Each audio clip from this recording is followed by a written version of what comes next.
International School Damam sa kanilang 18th Foundation Day na patuloy na magsisilbi ang eskwelahan sa mga anak ng mga OFW sa Eastern Saudi para makakuha sila ng dekalidad na edukasyon. Yan ang balitang Middle East, ni Florante Catan.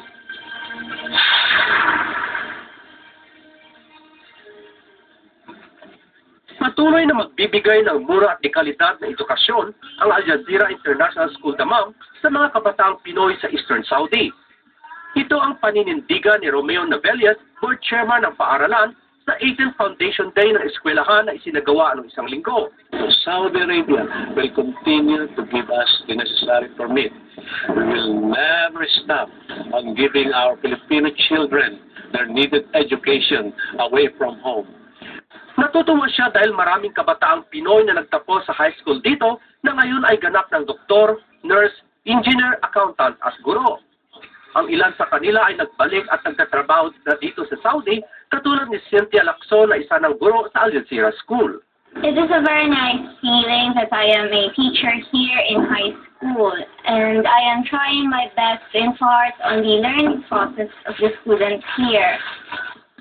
Samantala, nagkampiyon ang Kairos team ng Sergio High School sa taunang cheer dance competition na may konseptong superheroes. Sobrang saya po at relieved na relieved kasi parang mga less than 5 days po namin pinag-practice po yun, and sobrang saya po na nakapag-overall champion po kami.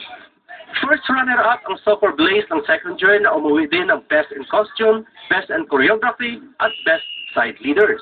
Dahil first runner-up po kami, proud na proud po ako kasi nakuha po namin yung marami kami nakuha minor prizes, saka po nagawa po namin kung ano dapat namin gawin.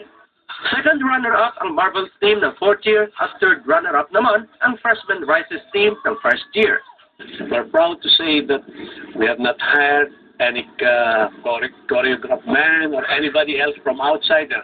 This is the product of our children's ingenuity. They themselves choreograph this, and it is really a hell of a competition. Nagbabalita sa Middle East, Florante Catan, Damam, Saudi Arabia.